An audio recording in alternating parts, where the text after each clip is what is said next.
வணக்கம் நேர்களே. இன்று நாம் பார்க்க போகிறது உலக போதை ஒழிப்பு தினத்தை முன்னிட்டு சென்னையில் முதலமைச்சர் கலந்து கொண்ட மரத்தான் விழிப்புணர்வு ஓட்டத்தை பற்றி இப்பொழுது நாம் பார்க்க போகிறோம். இது வருஷம் எல்லா ஆண்டும் எல்லா முதலமைச்சரும் செய்கிற வேலை தான். ஆனால் இந்த தடவை நமது முதலமைச்சர் விஜய் இதை ஒரு விளம்பரமாக செய்துள்ளார். விளம்பரம்னா இந்த போதைப் பொருள் ஒழிப்பு மரத்தான் தமிழகம் முழுக்கும் சென்று சேர வேண்டும், அதன் பாதிப்புகளை மக்கள் உணர வேண்டும் என்கிற நோக்கத்தில் செஞ்ச மாதிரி இருக்கு. இன்று காலையில் எப்போது 9 மணிக்கு வர்ற முதலமைச்சர் தலைமைச் செயலகத்துக்கு இன்று காலை அதிகாலை 7 மணிக்கு மெரினா பீச்சில் அண்ணா சமாதிக்கு அருகே வந்துட்டாங்க.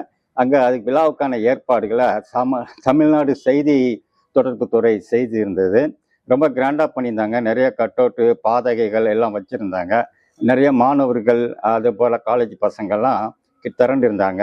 அந்த கூட்டத்தில் முதல்வர் வந்ததும் முதல்ல போதை ஒழிப்பு உறுதிமொழி எடுத்துக்கிட்டாங்க. போதையால் ஏற்பட்ட தீமைகள் பற்றி எனக்கு தெரியும், இதை நான் தொடமாட்டேன். எனது சகாக்கள், நண்பர்கள், உறவினர்கள், உடன் பிறந்தவர்களிடம் இதை சொல்லி அவங்களையும் போதைப் பொருட்களை உட்கொள்ள விட மாட்டேன். இப்படி பல உறுதிமொழிகளை மாறி மாறி எடுத்துக்கொண்டார்கள். அதுக்கப்புறமா நமது முதலமைச்சர் அவர்கள் கையெழுத்து இயக்கத்தை நமது முதலமைச்சர் அவர்கள் தொடங்கி வைத்தார்கள். இந்த கையெழுத்து இயக்கத்தில் முதல் ஆளாக அவர்களே போய் ஸ்டார்ட் ரன் ஸ்டாப் ட்ரக்ஸ் அப்படின்னு எழுதி இதை தொடங்கி வைத்தார்கள். அமைச்சர்கள் ஆனந்த், ஆதவர்ச்சனா, அது நம்ம டிஜிபி, அதில் நம்ம தலைமைச் செயலர் எல்லாருமே இதை கையெழுத்து இயக்கத்தில் அவங்களும் கையெழுத்து போட்டு தொடங்கி வைத்தார்கள். பின்னர் இவர்கள் அனைவரும் சேர்ந்து ஓட தயாரானார்கள். முதல்வர் அவர்கள் கொடி அசைத்து இந்த ஓட்டத்தை தொடங்கி வைத்து தானும் அதில் கலந்து கொண்டார். கூட அமைச்சர்களும் நம்ம டிஜிபி தலைமைச் செயலாளரும் கலந்து கொண்டாங்க. கிட்டத்தட்ட 3 கிலோமீட்டர் தூரம் அவர்கள் அதில் பயணித்திருக்கிறாங்க. நல்ல விஷயம்தான், வரவேற்கத்தக்க விஷயம்தான். இங்கே மட்டும் இல்லை, கன்னியாகுமரி, தூத்துக்குடியிலும் இது நடந்திருக்கு. தூத்துக்குடி மாவட்டத்தில் நிறைய பேர் கலந்து கொண்டாங்க. அங்குள்ள சுற்றுலாத்துறை அமைச்சர் இதை செயல்படுத்தியிருக்கிறாங்க. ஸோ இது ஒரு நல்ல ஆரோக்கியமான வரவேற்கக்கூடிய ஒரு விஷயம். ஏனென்றால் ஒரு காலத்தில் கடந்த சில ஆண்டுகளுக்கு முன் குடும்ப கட்டுப்பாடு பற்றி மத்திய அரசு ஒரு விளம்பரம் கொடுத்தது.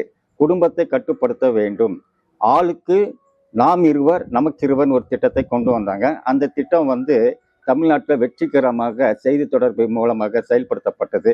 அதே போல் அந்த திட்டம் எந்த அளவுக்கு வெற்றிகரமாக செயல்பட்டதுன்னா, இதை போல் மரத்தான் ஓட்டம், அதுக்கப்புறமா பப்ளிக் பிளேஸில் செவரில் எழுதி போடுறது, பள்ளிக்கூடங்கள் இங்கெல்லாம் பரவலாக அது நிறைய அமௌண்ட் செலவழித்து உண்மையில் நல்லா செஞ்சாங்க. அதனால் என்ன ஆச்சுன்னாக்கி நாம் இருவர் நமக்கு இருவர் இப்போ நாம் இருவர் நமக்கு ஒருவர் வரைக்கும் வந்தாச்சு.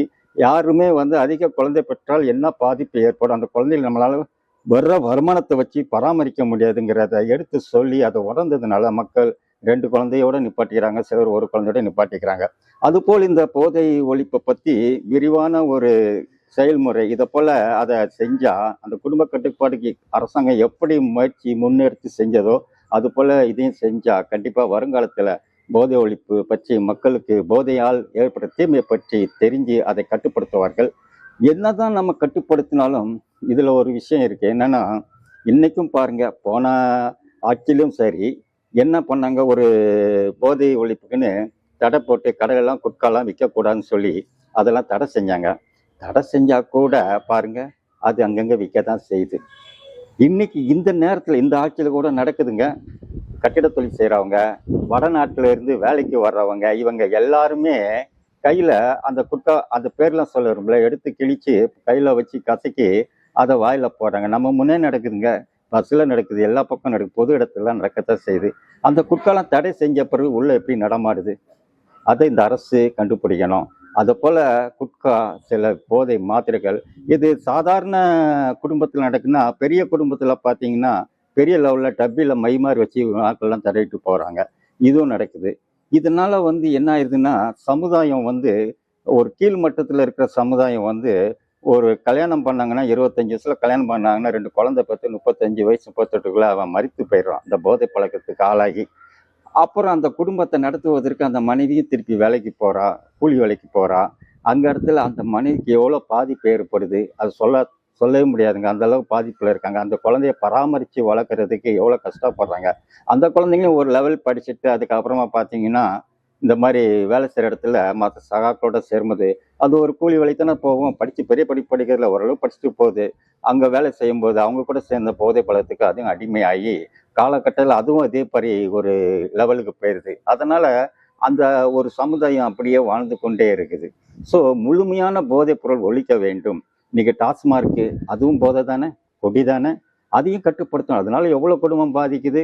ஸோ போதைன்னா அதுவும் சேர்த்து தாங்க. அந்த போதையும் கட்டுப்படுத்தணும். டாஸ்மார்க்கையும் சேர்த்து க்ளோஸ் பண்ணிருங்க. அதில் இருக்கிற வருமானத்தை எடுத்து மக்களுக்கு நன்மை செய்ய வேண்டாம். நீங்க கட்டுப்படுத்திட்டு, க்ளோஸ் பண்ணிட்டு, நீங்க நீங்க சொன்ன நலத்திட்டங்கள் செய்யாம இருந்தா கூட மக்கள் உங்கள மன்னிச்சு விடுவாங்க. முதல்ல அதையும் சேர்த்து செய்யுங்க. அப்பதான் உண்மையான போதை ஒழிப்பு தினம். அந்த நாளை நோக்கி நம்ம பயணிக்கணும். வரும் என்று எதிர்பார்ப்போட இருப்போம். நன்றி, வணக்கம்.